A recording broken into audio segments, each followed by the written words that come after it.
So the Amrita, you know, is the Dutsi, is the liquid that we drink and we take, you know, is the Amrita. The Rakta is like the wine. Sometimes we'll take an empowerment that'll be wine or alcohol or some strong thing like that. We'll take the Rakta for a particular kind of a practice. Arrange offerings, prepare a damaru. You know, the damaru is the small drum, and the bell and the vajra, you know, and the activity vase would be the bumpa. That would be the blessing, you know, with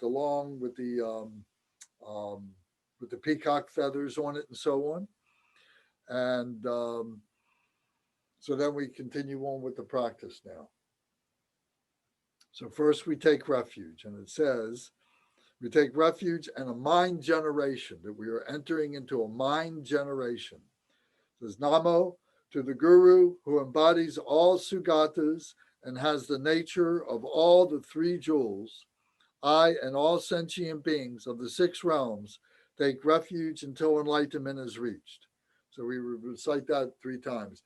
Now, Curtis, you may have an old book there, and we didn't correct some of those things. So, so there it says, and has the nature of all the three jewels, I and all sentient beings. If that's not in your book, you may want to correct that.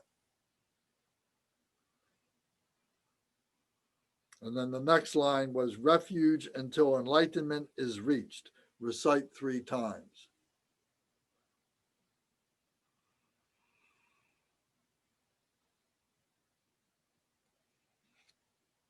Okay, so the Sugatas is another epithet, is another general name for the Buddhas. The Sugatas literally mean the well-gone ones.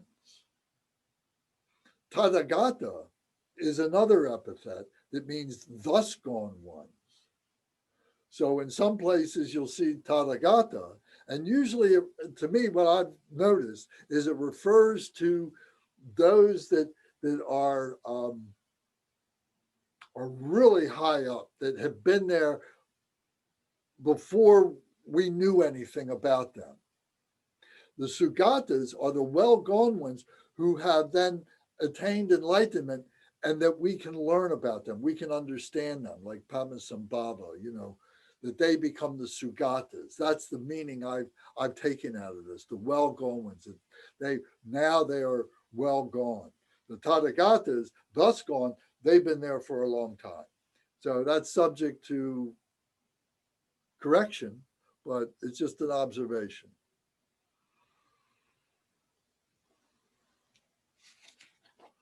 Okay, now the next page, 142. So having given rise to bodhicitta and accomplished the awakened Lama, for the sake of all beings, I vow to free all beings of the 6 realms by performing activities to fulfill beings' needs. So here, this is the bodhicitta part. The first lines that we were reciting on the other page, that was the refuge part. And all this is part of the mind generation. So we talk about the 3 excellences. So the 3 excellences are the refuge and the bodhicitta and the mind generation. So these are the 3 excellences that are being taught to us. The empowerment, excuse me, the empowerment to do the practice, the instructions to do the practice,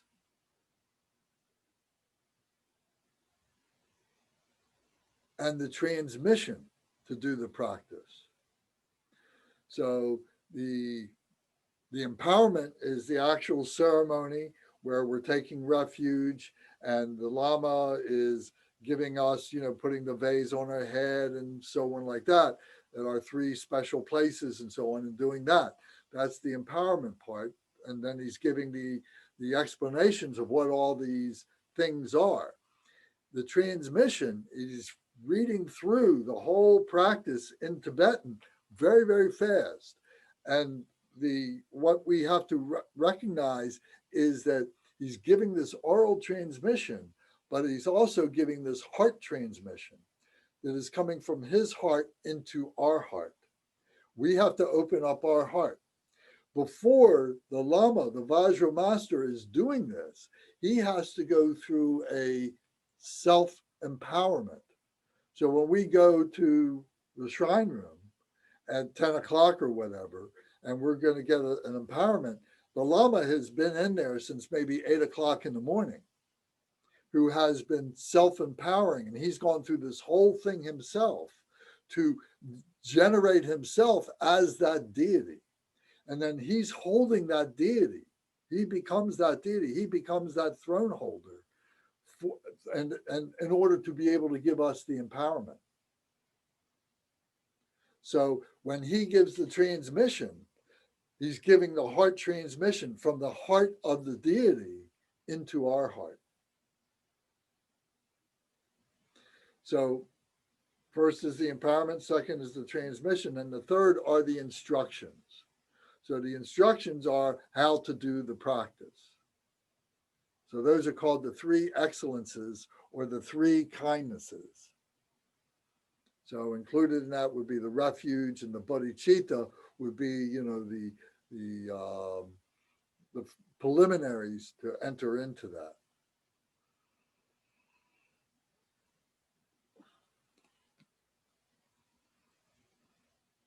So, things are very relaxed at Dharma Surya. Things are very casual. And I've been in other Dharma centers, and things aren't as relaxed as that, especially with the older lamas, those lamas who are 60, 70, 80 years old, and they're much more strict.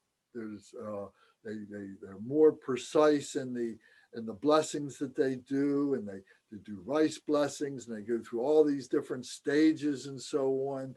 And you could say it, I always use the word, it's like theater, but these ritual things, they make connection points, I think, and I feel very fortunate to have been able to have received or been part of those kinds of ceremonies and so on. And frankly, I miss those things at Dharma Surya. I would like them to be there. And I'm hoping that over the years, we'll have some of these old school lamas come and do these things and so on, because, as Western people, we're kind of sliding under the door, so to speak, and it's really good when you find these real genuine old school teachers. You'll find, I find that those connection points become much stronger, much richer. So I just point this out to you. It's a blessing that we've got the teachers. It's a blessing that we've got Khenpo Samduk and all the other teachers of his generation. But, there is some benefit from the old things. And if you get to see some old documentaries or something like that, suck them up, take them, look at them and watch them. And whenever you get these chances to go to the old school gurus, take advantage of that. Okay, so now we go through the 7 pure actions. So I'm on page 142, and it says the 7 pure actions. And this is another name for the 7-limb prayer, or the 7-branch prayer, to accumulate merit and purify obscurations, is what this is. So the 7-limb prayer, the 7-branch prayer, same thing.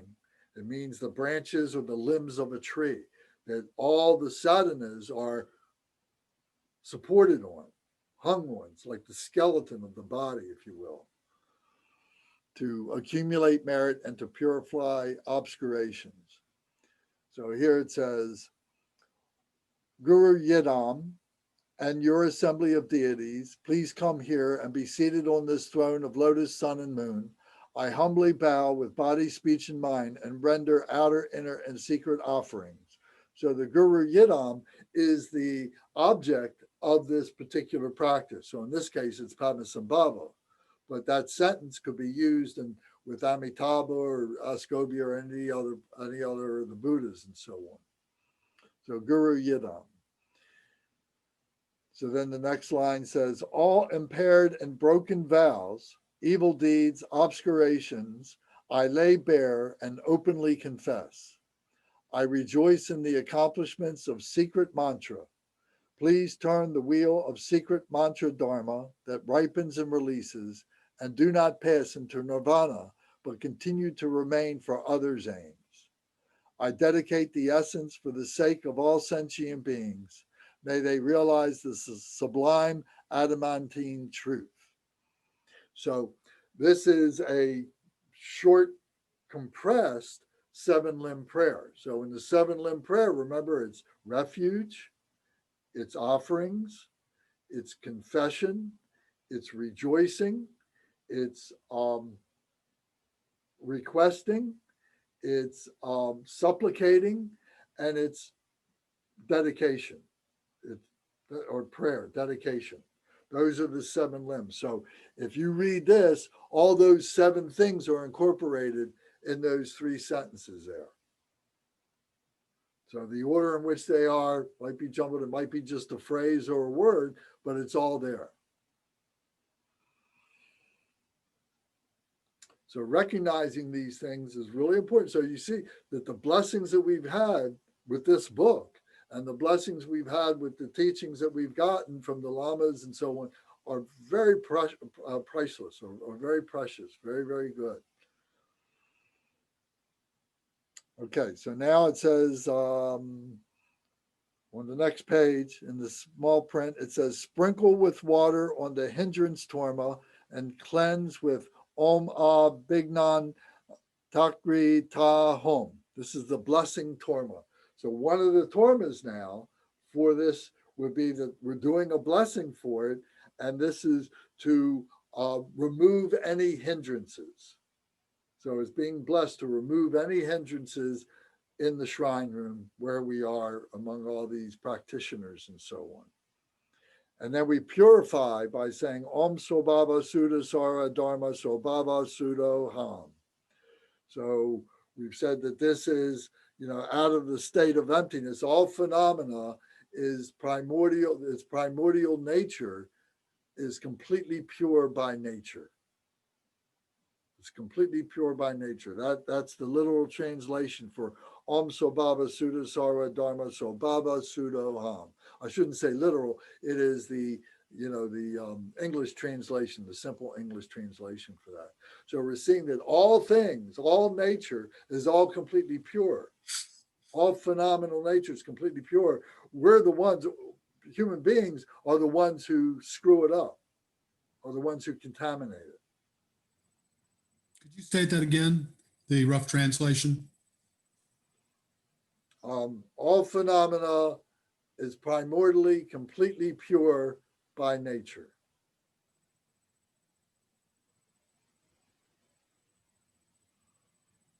And I refer you to the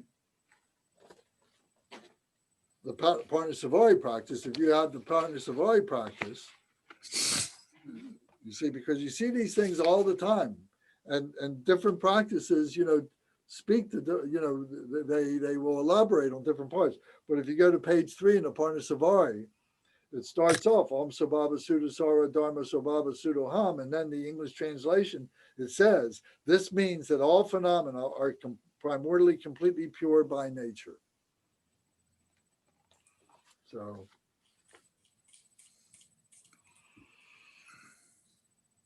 okay, so now we are visualizing that we're in this field that is all completely pure now. So now we're making a torma offering to any obstructors. So it says, from within the state of emptiness arises Om, which becomes a vast and extensive jeweled vessel. Within it, Om Ahom, dissolve an immaculate, unhindered dharma, endowed with the energy to bring forth extraordinary bliss, emerges, becoming as vast as the reaches of space. So we're visualizing this torma coming, this offering coming. There could be an actual torma that the lamas would have made. It may be that the one that we talked about before. I don't know for sure, but we can visualize this. All these things can be real or imagined. So when we do this at home, it's probably going to be an imagined torma. Okay. So the instructions here are quite explicit. Do I need to repeat that again? Okay. All right. So then we come to this next mantra, which is Om Akara Mukam Sara Dharma Madhyadma Nutpana Tote Oma Hong Pe Soha.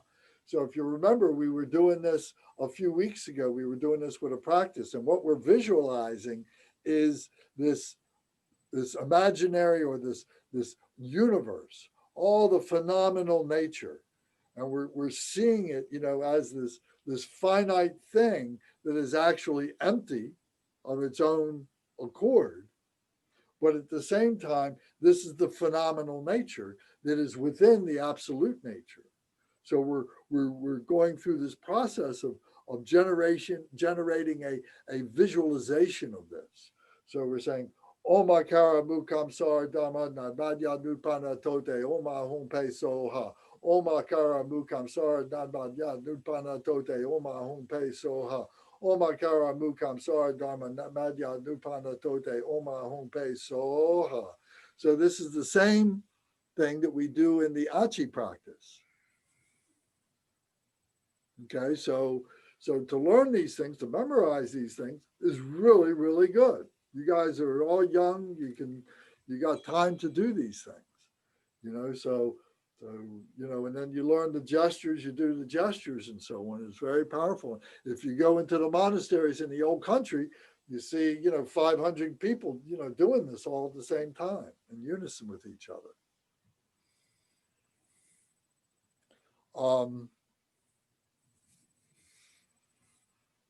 Okay, so basically what this translates to is seeing the, all the universe, seeing all this as all phenomenal nature in its pure form, in its purity. So then the next line at the bottom says, homage to the Tathagata Rinchen Mang. Homage to the Tathagata Dugze Dampa. Homage to the Tathagata Kujamle. Homage to the Tathagata Jigpa Tamshe Dang Yong Su Drawa.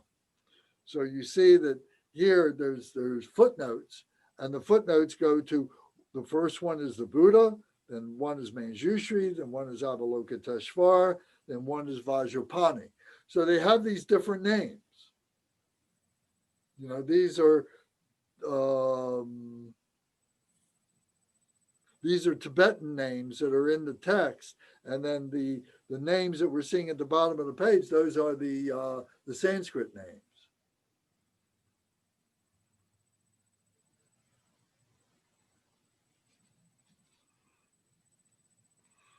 Okay. So then we go to the next page, 144. So now it says Hong. So Hong, H-U-M, is the Sanskrit of Hung, H-U-N-G. H-U-N-G is the way that the Tibetans recite it, and I don't know why, but Hong is the way it's recited in Sanskrit. Same meaning. Hong, all hindrances obstructing the cities in the mandala of the three roots, take this offering and giving torma, and do not stay here, but go to another place. So all hindrances obstructing the cities of the mandala of the three roots, take this offering, giving torma, and do not stay here, but go to another place. So we're saying to these obstructors, take the torma, enjoy yourself, have a good time, go someplace else, leave here. We're bribing them to leave. So the three roots, Here it says, obstructing the cities in the mandala of the three roots. So let me, if you're not familiar with that, let me just make sure that the three roots are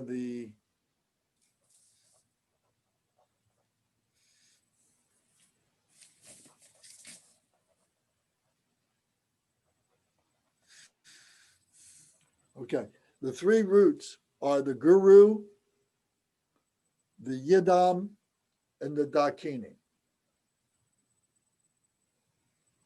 The guru is the same as the Buddha.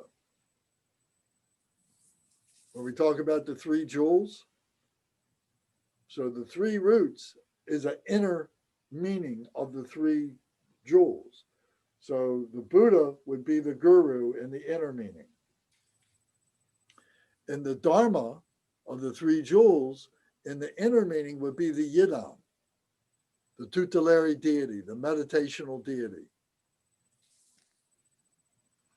And then the Sangha in the three jewels would be the Dakini in the three roots, would be the body of the emanation body of the Buddha. So it would be the Dharmakaya, the Sambhogakaya, and the Nirmanakaya. The Buddha, the Dharma, the Sangha, the Guru, the Yidam, the Dakini. Lance, when they talk about Rupakaya and I've heard other Kayas, why do they say that when they're really only these three Kayas that are constantly being referred to? What's the purpose of having a Rupakaya? Well, it's different ways of explaining them. It's different ways of approaching them. So those three rupas, which mean realms, the rupas mean realms. So it's the Kama Rupa, Kama Rupa, Rupa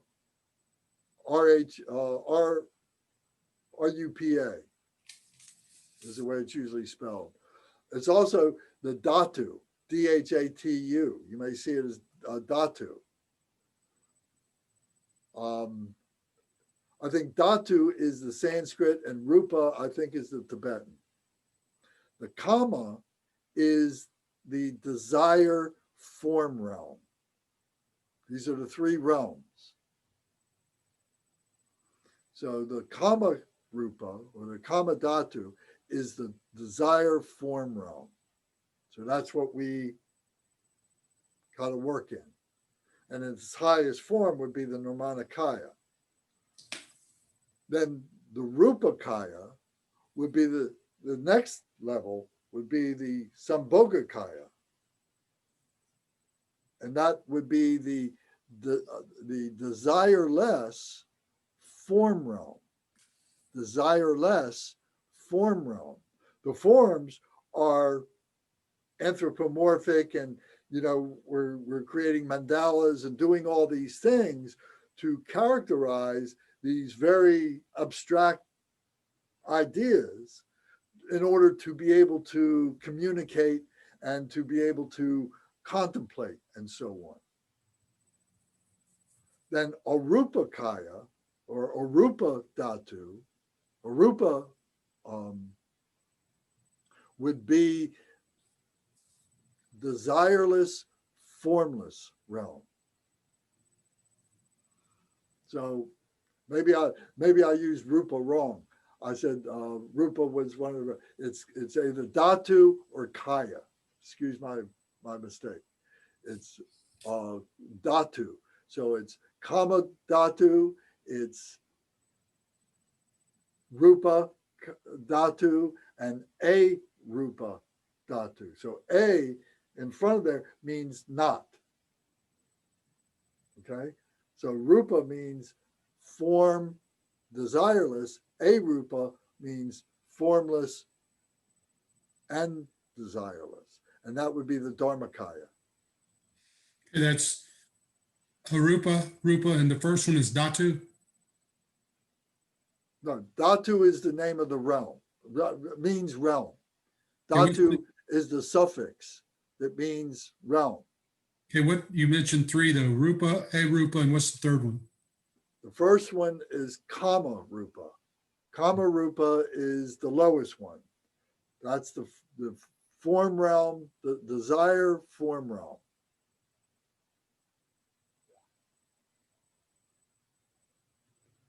And the next one is the Rupa Kaya, or the Rupa Dhatu, which is the desireless form realm.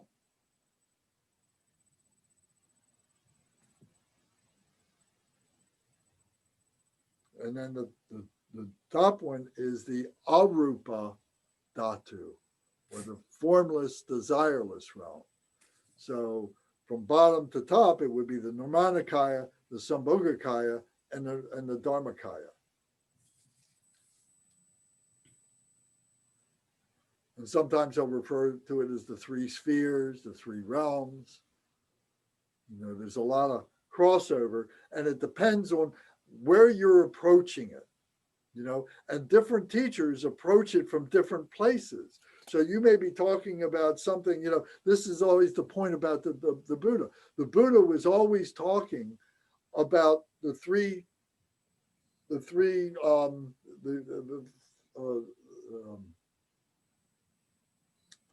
turnings of the wheel simultaneously, but certain people were hearing certain things, you know, so these things are being discussed, these things are being taught all at the same time, but different teachers are approaching it from this level or this level or this level.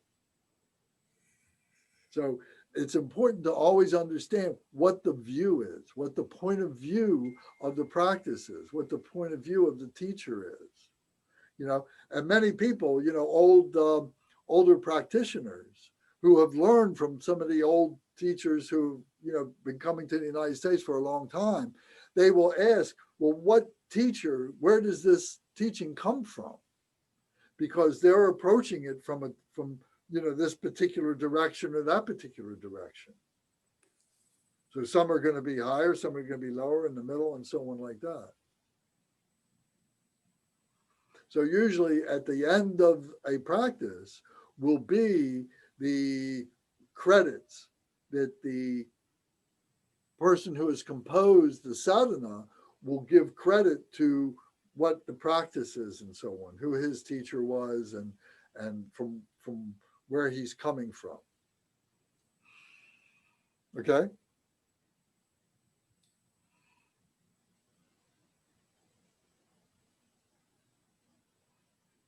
Okay, so now we are, then now but go to another place, and now we recite these other mantras, which are Om Samba Ni Samba Mi Hom Pe.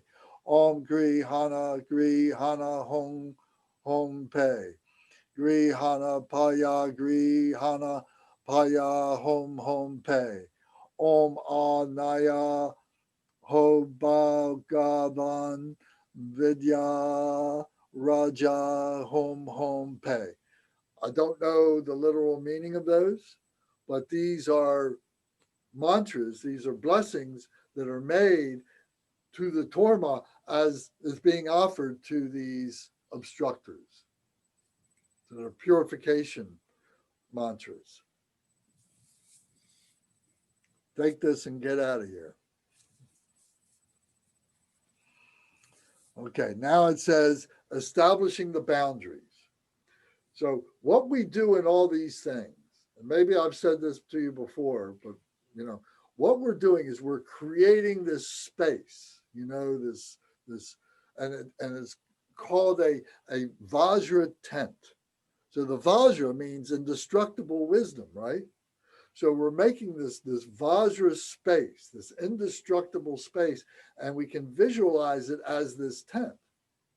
And as a tent, it's going to have walls, and it's going to have a canopy, and it's going to have a floor, and it may have something above the canopy to protect the canopy. And all these things are constructed of Vajras, the indestructible wisdom. So the walls are going to be Vajras like this. You visualize Vajras like this, one standing next to the other, so that nothing gets between them. And then the canopy can be these up on top, or sometimes they are they're Vishra Vajra, the two interlocked Vajras like this, two cross Vajras like that, can be the canopy like that.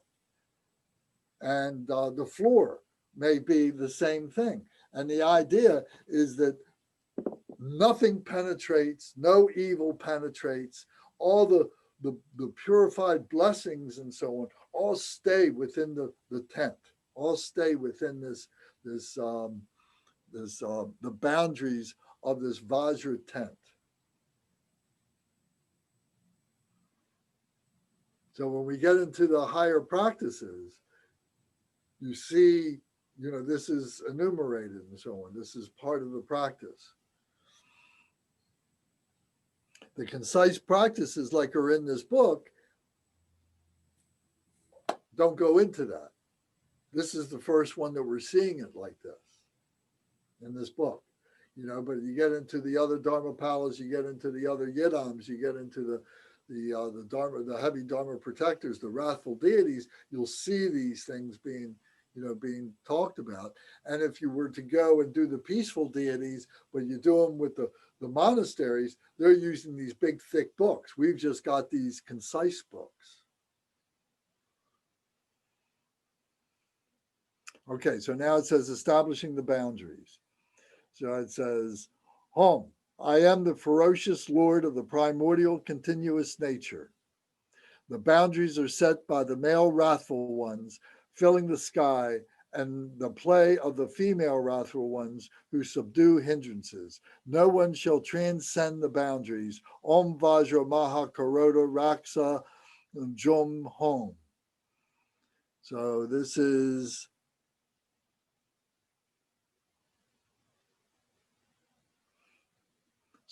creating these boundaries.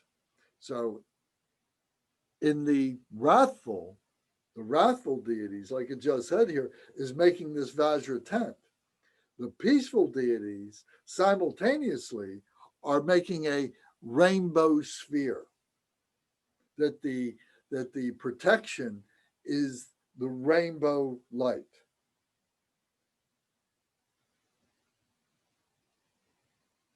The rainbow body, the illusory body, that is more subtle than the Vajra fence, but yet still very, very effective.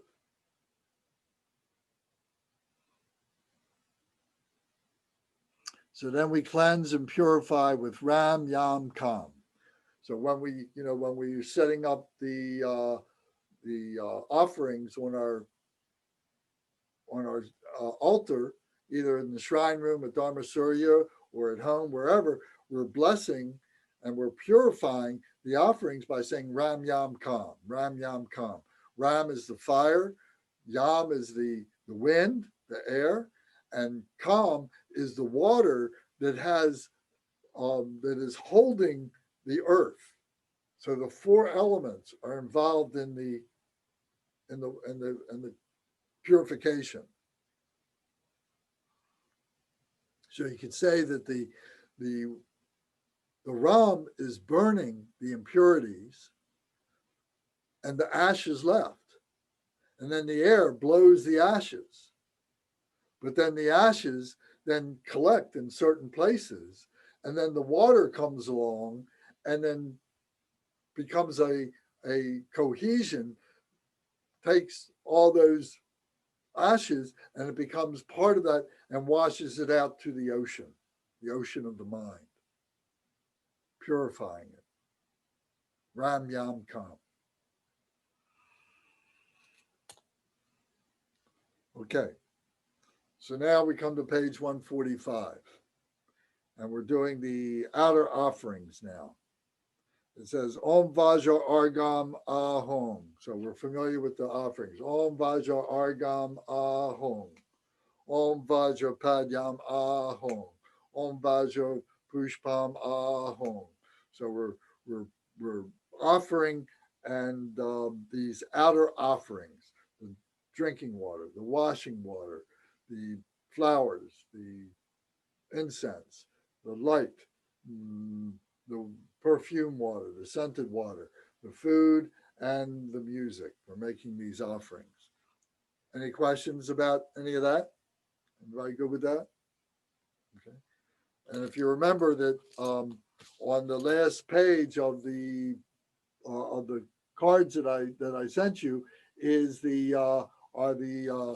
mudras, the hand positions, if you need to be refreshed with those. Okay, so now the next line is the inner offerings. So the first outer offerings is offering in the Sutrayana or the Mahayana, the outer offerings. Then the inner offerings, these next offerings are the Vajrayana. So now we're saying Oma Hom Sara Pancha Amrita Hom Hri Ta. Oma Hom Maharakta Zvala Mandala Hom Hri Ta. Oma Hom Mahabalingta Hom Hri Ta. So the first one is the medicine father. The Amrita is being blessed. We're making offerings. And the next one is the mother blood that to overcome ignorance is being offered. And the next one is the secret offering being made. So it says reciting each mantra 3 times, bless the Torma with Amrita and Rakta. So the Amrita, you remember, comes from the Dharma elixir, and the Rakta is like the blood, is like the wine, the strong alcoholic. So be blessed with that by the Lama.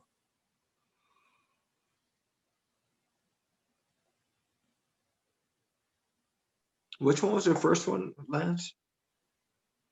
The first one was the father. Or the father. Medicine. So the medicine blessing the Amrita. No. It says here, no, wait a minute. I think, wait a minute. My note is wrong. Forgive me. Sorry about that. It's all. Sarva means all. So all the medicine of the Amrita. That's what it really means. I don't know why I wrote father there. There must have been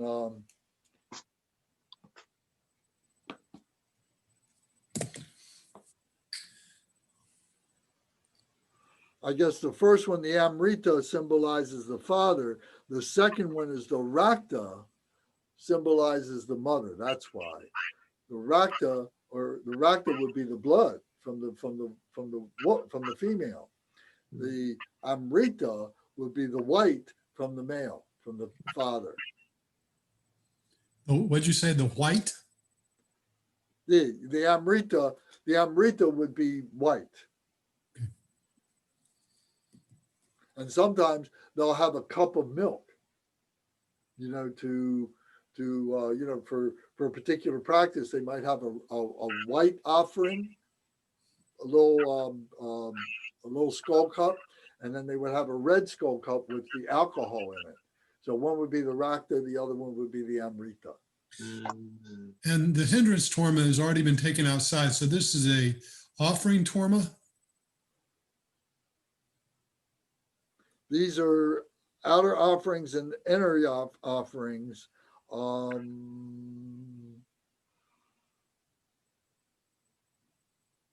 think these are purifying the space, purifying ourselves and within the space and so on.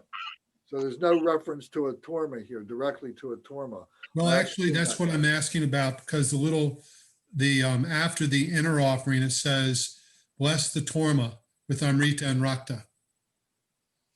That's why I'm saying. You're right. Yes, so this is not the hindrance torma. This is a different torma. Right. That hindrance torma is gone now. Okay. So now there's a torma that's inside, and that may stay inside. That stays up on the shrine room. And that's called the offering torma? Well, it might be, yeah. It's an offering torma. So I can't be precise on all this. We're But talking about I the, think there's a outer offering, then there's the inner offering of the same torma. I could be wrong. now, when we see the things made with, I want to say butter and Oatmeal. maybe barley flour, but all those various things with the little round circles and the little dot in the middle and those things, those are tormas, right? Yes. So those are those tormas we see on the altar, the tormas we're just talking about right now? Yes. Okay. So they would be made specifically for the practice. For these offerings that are often parts of the practice. Correct. And once again, there's usually a when they are making the tormas, it's usually a blessed ceremony that they're doing, and they might be wearing masks, so they don't breathe, they don't contaminate these tormas and so on. And it should be either quiet. There shouldn't be any confusion. There shouldn't be any conversation going on. And maybe they're chanting mantras or something like that, and it's very, it should be very sacred. All this should be very sacred. In the old country is the way it's done, but here, people are coming and going, and, it's been kind of relaxed a little bit for our benefit.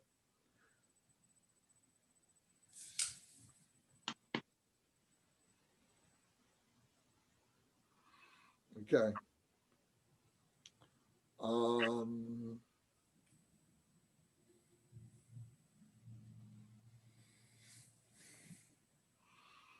Okay. So then we come, so it says, now for the shower of blessings, burn incense, play instruments, and chant the following in ritual melody. So now we're saying, home, emanating myriad forms from the continuous Dharma Dhatu nature, naturally appear the Lama Yidam Dakinis and an ocean of oath-bound ones. Kindly consider your spiritual pledges and send down great resplendence. So here it's saying naturally appear the Lama, Yidam, and Dakinis. Those are the three roots. Remember a few minutes ago, I was telling you the three roots, the Guru, the Yidam, and the Dakini. So here it's being expressed as the Lama, Yidam, and Dakini. So this is an invitation for the blessings. So this section right here is an invitation for the blessings. And then we're saying Om Vajra Guru Deva Dakini Samaya Jana Abhishaya Ah. So this is a Sanskrit mantra asking for these blessings to descend, to come to us all. So when we say this descending, it's not literally, from above or something like that. It's descending within our midst. It's all made manifest. The implication that is coming from out there somewhere, that would be a false implication. But sometimes the words get used like that, the English words, for this to descend, for us to recognize it in a way that we can recognize. May it come down to a level that we can see. Because all this is very ethereal. And then may it coalesce, slow down until we get to see the form of it, to be able to recognize it, to be able to understand it, and so on. Could you elaborate a little bit on the oath-bound ones? Well, that would be us taking the oath to do these things. We're the Samaya beings, the oath-bound ones.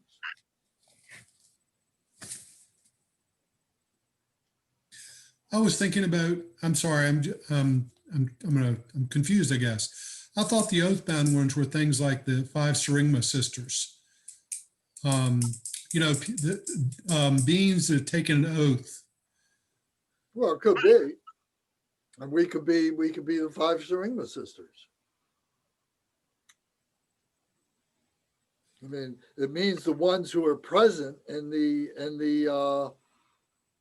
space. It says emanating myriad forms of the continuous Dharma Dhatu nature appear, blah, blah, blah, and an ocean of oath-bound ones. Kindly consider your spiritual pledges and send down great resplendence. So yeah, so it could be all the other beings, you know, and the Saringma sisters could be included in that, but it's all coming to us so that we can be those beings too. Mm. That's what we're trying to get to be, you know, because it goes through a progression, right? We just can't jump to be a Buddha. We got to go through these stages. So we're taking oaths. We're the Samaya beings. We're taking the oaths to do these things. And depending on how stable we are and how committed we are would be the degree of whether we're being called an oath-bound one or something like that. Does that make sense? Mhm. Yes. But it's good that you point these out because Curtis always sees these little fine points. That's okay. Well, we say stuff and we don't always know what it means, and this is our chance to ask about it. Well, no, that's perfectly right. You're perfectly right. Okay. Okay, so now it says at the very bottom of the page, it says the main body of the practice, including the 3 samadhis and the visualization of the arising stages, is as follows. So now we're going to the next part. So this first part on page 146 is visualizing the Pure Land. So it says, home, within the continuous nature in which all phenomena are void and without reference point, I bring forth kindness, compassion, and love for all wayfaring beings. From the causal syllable Shri arise E, Yam, Ram, Bam, Lam, and Sum, which respectfully transform into space, wind, fire, water, and earth. Yes, Okay, there's so- 6 of them. Huh? There's 6 of them.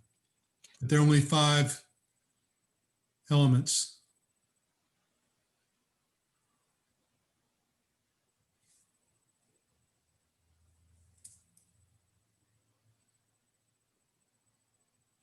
Well, Sum,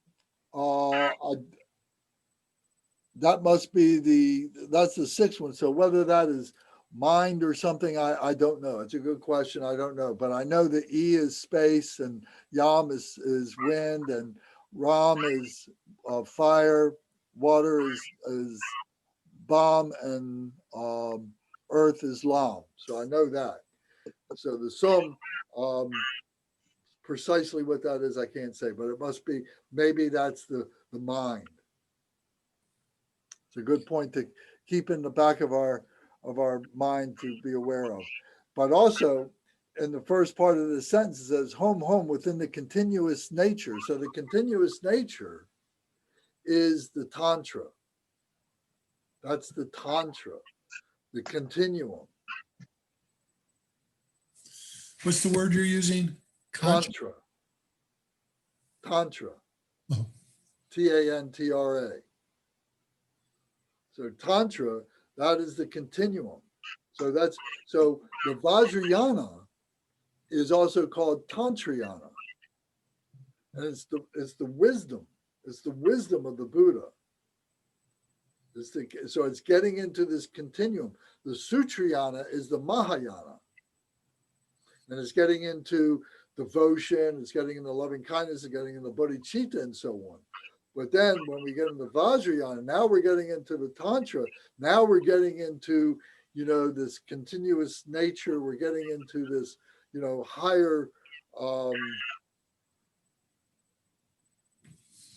higher consciousness level, for lack of better words right now.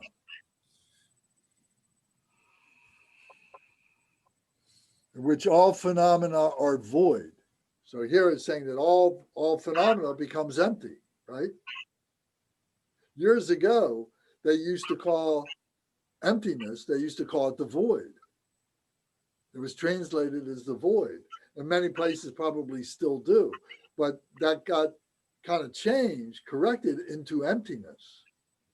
because because the void implied a nihilism and implied something else. So somewhere along the line, it got corrected to emptiness. And shanyata is the Sanskrit word for emptiness or void.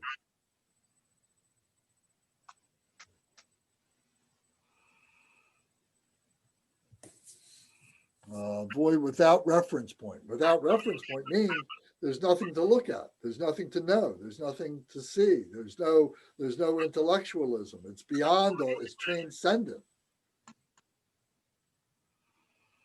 I bring forth kindness, compassion, and love for all wayfaring things. From the causal Shri. So the Shri is the primal cause. That's the meaning of the Shri syllable, is the primal cause, which respectfully transforms into the space when. So all this is manifesting into this space, into this phenomenal nature now is becoming purified. It's all becoming the same. Lance, I just got to clarify something. Earlier, paragraph 2 back, the continuous nature, you use the word tantra, Tantra. Yes, tantra. Okay. Yes. Okay. Okay. So then it says, and the supreme mountain made of precious jewels. So it transforms into the space, wind, fire, earth, so on. And the supreme mountain made of precious jewels. So maybe, so the Sum is that mountain. Sumera. So we talk about the Meru, Sumerera. Sometimes you'll see the name Sumerera in some of the practices. Sumerera. So yes, so it's the mountain. That's it.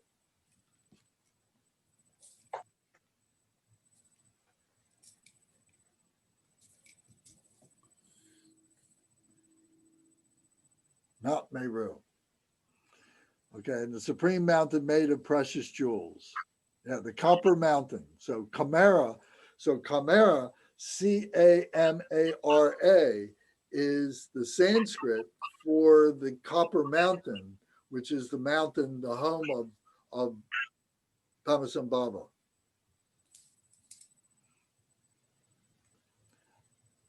At its core is a multi-hued lotus, in the center of which is a cross Vajra. At the hub of the Vajra is a Brahm, or drum, it's pronounced drum, into a precious, immeasurable palace endowed with all characteristics, light rays flare forth from it. So this is that primordial lotus flower from which the miraculous birth of Padmasambhava comes from, which is what we are ourselves trying to attain.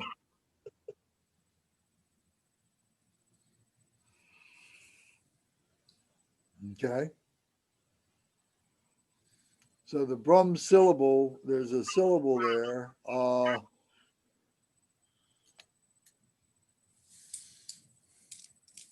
Well, if you want to know what it is,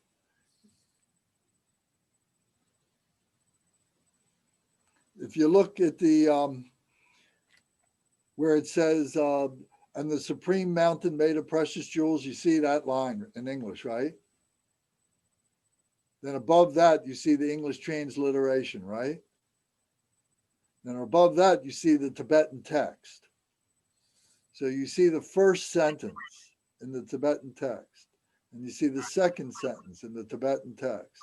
Then you see the third sentence in the Tibetan text. Then you see the fourth sentence in the Tibetan text.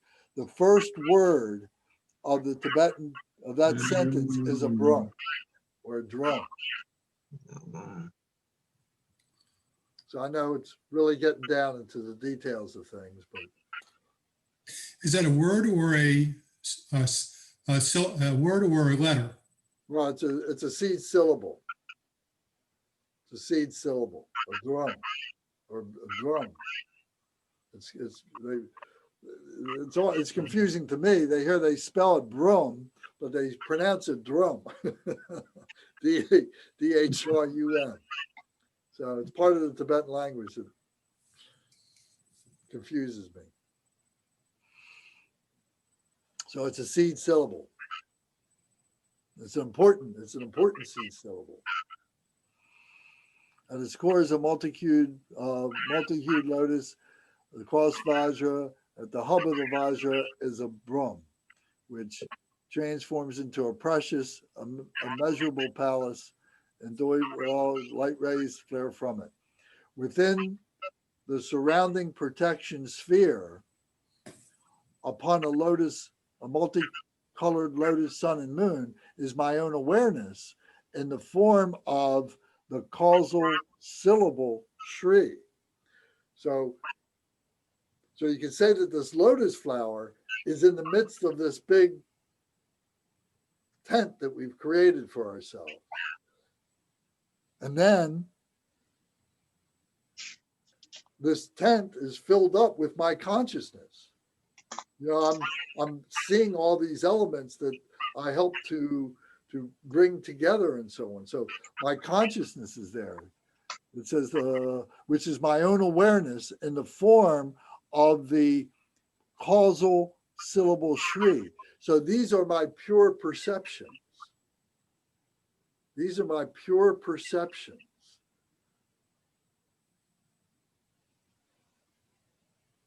So this is very abstract, very transcendent, references, to the meditation mind, to the pure meditation mind. As the protection sphere, is that the same thing as the immeasurable palace?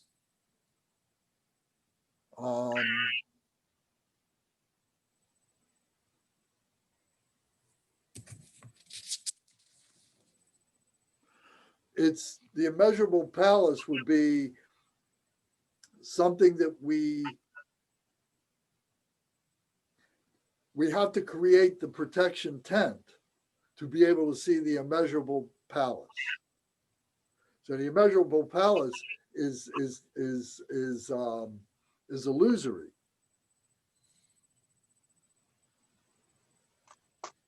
Okay. It's non-conceptual. It's the Dharma Dhatu. So it's not literal. We can't look at it as a literal object.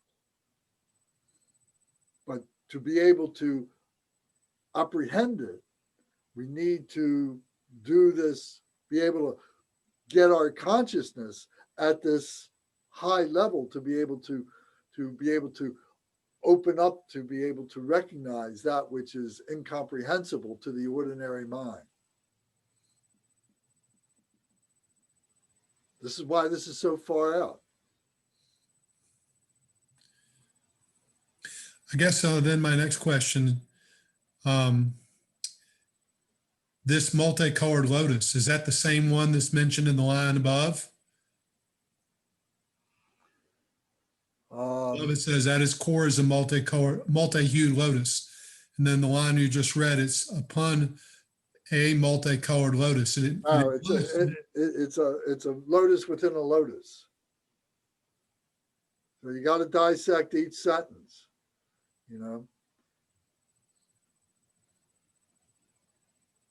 So, I like to draw things like this. With the protection sphere surrounds the palace, somehow inside the sphere is this second multicolored lotus. Exactly. Doesn't see where it is though. Exactly. Okay. Okay. Okay. It transforms into myself, appearing as the lotus born, white with a tinge of red, possessing the youthful splendor of a boy. My right hand holds a Vajra at the heart. The left one, placed in equipoise below the navel, holds a skull cup filled with nectar. My head is adorned with a lotus hat, a vulture's feather, silken strips, and a mirror emanating rays of light. I am robed in a brocade cloak, red silken dharma robes, and a blue gown. Various golden ornaments adorn my ears, hands, feet, and neck and waist. In other words, you're visualizing Padmasambhava. You're visualizing yourself as Padmasambhava. Okay? I am majestically poised in the Vajra position with a trident held in the crook of my left arm.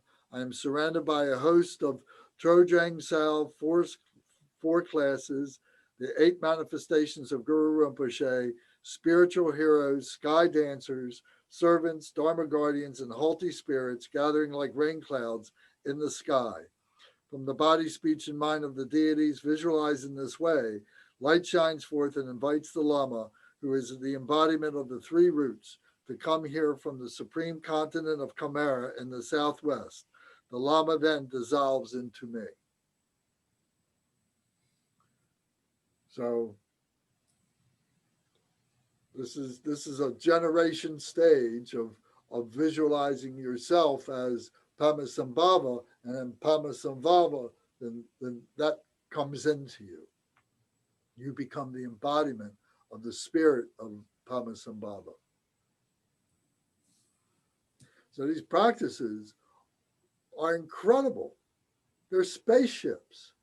You know, there's all kinds of ways to talk about these things, because these are transportation into realms that are beyond our ordinary human awareness or ordinary human consciousness.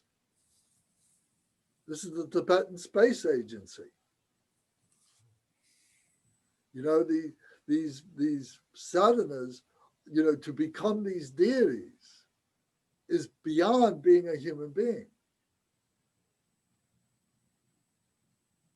So we have to stabilize everything around us. You know, our environment has to be pure. We have to create the tent. We have to do all these things so that we're not interrupted, because we could be vulnerable. You know, if the phone's ringing and things are happening, people are coming and going, you can't concentrate and you're being interrupted, and you can get, you know, you can get caught on a limb somewhere, or you can get caught someplace and become discouraged because you can't do these things properly. So you become discouraged, and then you become disparaged. You begin talking in disparaged terms about these practices. Oh, you know, you can't do these things. It's only for these kind of people, and us people like us will never get there, and stuff like that. We can't allow ourselves to sink into those kinds of thoughts.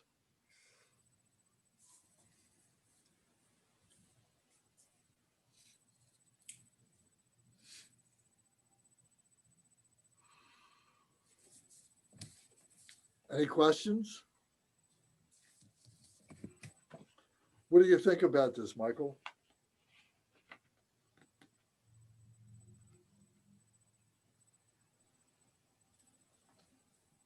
I love it. There's it challenges our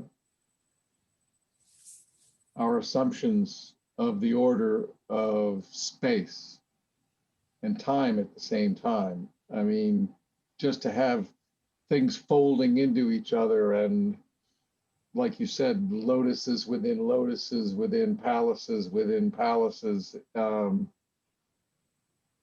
It suggests unity and complexity, while suggesting simplicity as well. It's like all of this stuff just within one sort of field, like one of those snowballs, you know. It's a whole on within a whole on within a whole on. Yeah.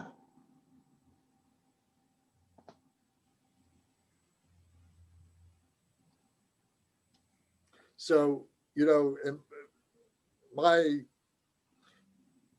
if we look at the lamas or any of these teachers, these masters, as like priests, we look at them as just simply teachers, it's really missing the point because these are guides into a whole other realms that the priests and the rabbis and these other teachers, may have no inkling about what it is, or to them it just remains a mystery. But here in the Buddhism, it really becomes unlocked to us. The mysteries are revealed. This is the Tantrayana, the Vajrayana. This is the wisdom body of the Buddha.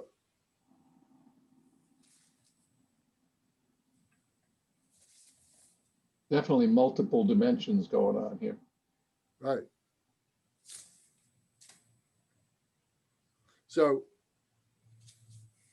you may say, and you should say, at this point, look, we're getting introduced to this, but where I am now in my practice is not at this level at all. You should accept that,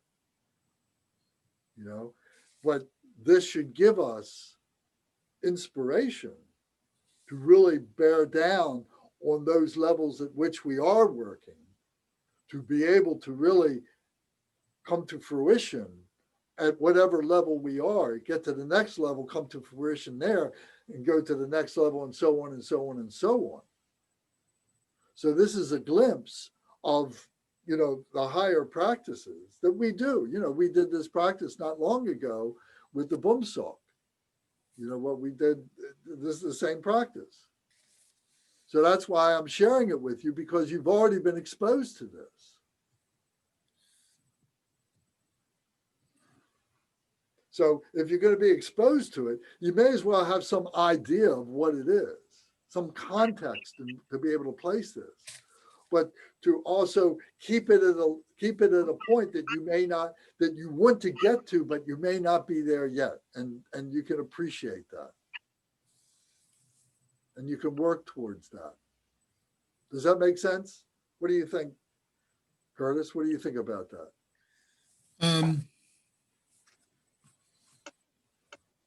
I can't add anything to what you said. I mean, not that I presume to be able to, but. Well, does it make sense to you? Yeah. Very much so. I mean, do you get my point about it? Yeah, I mean, it's, to me, this whole tradition, like what we just gone through on these 2 pages, I mean, a whole culture has been built up around these visualizations, these understandings of the deities and all the symbolism. We're just on the tip of the iceberg. We're on the tip of an iceberg when we've done just these 2 pages. Huge underpinnings, cultural, metaphysical, reality. It's referencing reality. Okay. Tom, what do you think?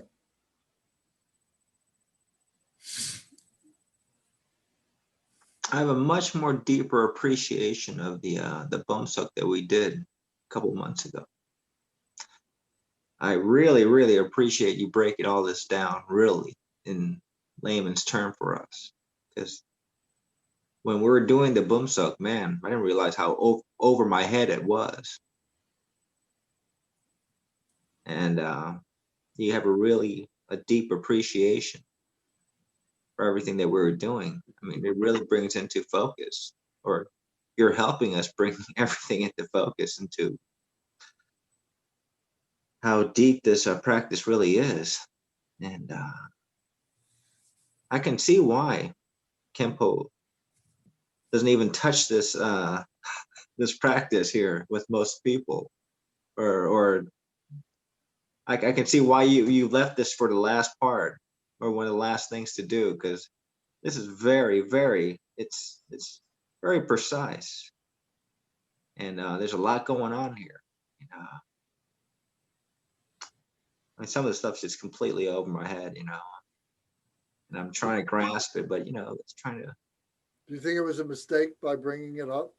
Oh no, I think it's a great, gives us a taste, but it's like me trying to grasp space and air, it's, I'm trying to really try to put my head around it, but you're breaking it down for us to where, I can understand and comprehend some of this stuff, and I can try to see Kempo trying to break this down for, most people. I mean, oh my goodness, it'd be so difficult. But it is, I mean, there's a lot going on here. There is a lot going on. We've only gone through how many pages? Well, we It's got a a lot few more to go. pages. That's what I'm saying. We're not gonna be able to do it tonight, But it's wow, it's I'm really, really appreciative of you diving into this and holding our hands and taking us down with you. Thank you. Okay, well, these are the kind of things that we got to, we have to be very circumspect about how we talk about these things and to other people and so on, because, it's dangerous to give false impressions. We may not have the right impressions yet and so on. But so we just have to be careful with that. And I think even, if we're going to, carry this on for the next week, it would be wrong to bring people into this who having had this part, because then they're jumping into the middle of it and they wouldn't understand, the preliminary stuff.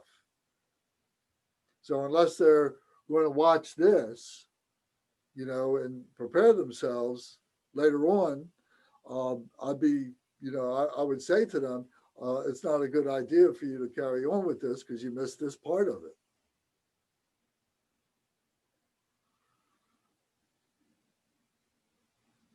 I completely agree with you. Because just in the last, I don't know how long we've been doing this, last 2 hours, I mean, you've gone into quite a bit and you've explained a lot. I mean, well, it's just explaining what's here, putting it into relative terms for us to understand and so on. Exactly. But what it's talking about, these different layers and different dimensions that it is symbolically referring to, like an onion, just layer after layer after layer. Sure. Yeah, there's so much. All right. Well, then let's end it here for tonight, and we should do our dedications. And if you want to read over this again, I think you should. If you have time, if you can make time, if you want to read ahead to familiarize yourself with it, that's fine too. But okay, and then next week we'll continue on and see if we can finish it, but maybe not. We'll see how far we can get along with this. But I think it's a better idea just to watch this teaching over again. You could do that again, sure. Yeah, yeah. There was a lot you covered. So. And I have to apologize for whatever mistakes I may have made, whatever misconceptions I might have had, whatever errors I made in speech or in thought. I apologize for that. And doing these things helps us all to kind of fine tune, what the goal is here. So being a teacher, is a you're also a student, because the students bring things to you that say things that give you cause to look into things deeper and so on. So it is a effort that we all make together here. You're absolutely right. Hey, thanks, Curtis, for asking all those questions. I got one more for you, Wayne. Really? For you, Lance. I just looked up at the bottom of page 147. There's that camera again. Yeah, Right. it's the continent of Kamara. Anyway, I looked it up. I just Googled, I just did, I guess Wikipedia or Googled it. And boy, is that term used all over Asia, Kamara. I mean, they were like, it's just used all over, you know, in the different traditions. So anyway, it's Copper Mountain, and now we got a continent of Kamara. So anyway, You got a what of comma? we've got the continent of Kamara at the bottom of page 147, Oh, I see. Yeah. but you also got the Copper Mountain. Well, you gotta, some of these English translations, you gotta give a little bit of room to move in, Yeah. Is it a continent or is it land? I know it is a land. They talk about the 4 continents. I've never seen it as a continent. Now, what do I know? So, but in any case, if it is a continent, it is the continent of Padmasambhava. That's where Padmasambhava is. The spirit of Padmasambhava is. You want to call it that?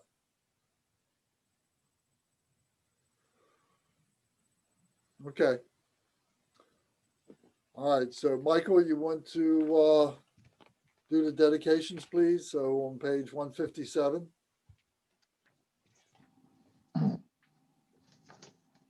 And we should recite this together with Michael. We can turn our microphones off so we don't.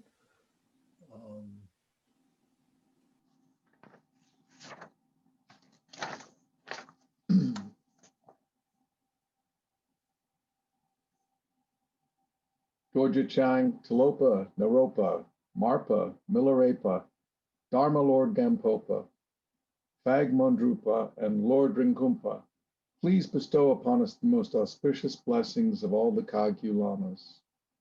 By this virtue may I achieve omniscience. By defeating all enemies, confusion.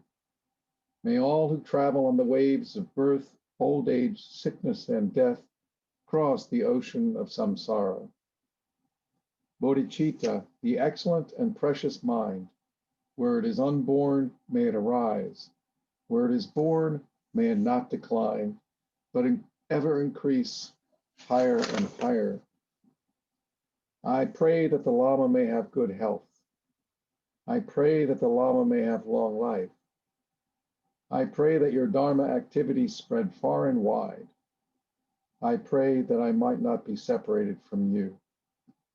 As Manjushri, the warrior, realized the ultimate state, and as did Samantabhadra, I will follow in their path and fully dedicate all the merit for all sentient beings.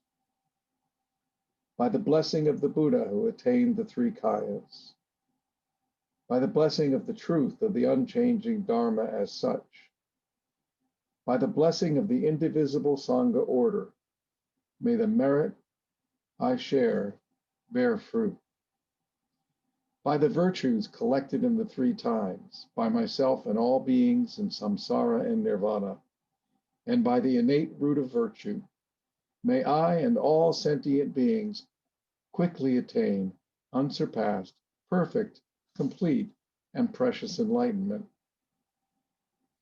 May the teachings of the great Drinkumpa Ratna Shri, who is omniscient, Lord of the Dharma, Master of interdependence, continue and increase through study, practice, contemplation, and meditation until the end of samsara. That's okay. That's all for tonight.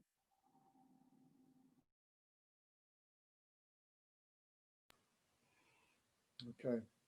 Thank you guys very much for joining me with this.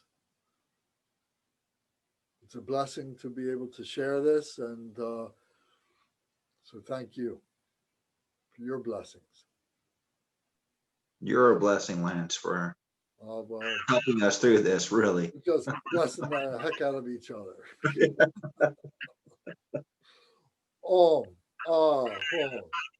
Om, ah, hom. Om, ah, hom. May the body, speech, and mind become inseparable with the body, speech, and mind of all the enlightened ones. Thank you all very much. Thank you. What's that?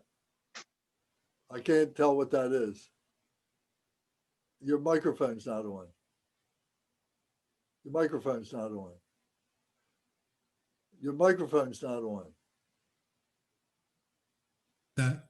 That's I think I sent you that picture. Tom, you and Michael haven't seen it, but that's my Samantabhadra. Well, it may be my Samantabhadra. It's a large 3x6 painting that somebody might be letting me be the patron of, but it's Samantabhadra. Great. Well, we can't see it because it lights up the camera too much. Yeah. There's no contrast. Yeah, I know. Yeah, I saw it. It's in WhatsApp. I think I sent you all that. That's right. You've seen it. Yeah. Anyway, it's just moving along. But we hear all this. All of a sudden, I'm understanding Samantabhadra a lot better because now I have this picture that I'm involved with. Well, remember, Samantabhadra, there's Buddha Samantabhadra and there's Bodhisattva Samantabhadra. Mm-hmm. Okay. All right. Very good. Thank you, fellas. So tomorrow night, if you can, we'll do Buddhism 102. We're carrying on with where we were with the paramitas. Cool. And then Which next one? week, so I'm going to let people know special who usually are with us on tonight, that if they want to join us for next week, they got to watch this video for next week. I'll knock it out quick. Well, I appreciate that. Thank you. All right, guys. Bye. Thank you, Lama Michael, for all you do. Dharmapala. Dharmapala. Dharmapala. That's right. That's right.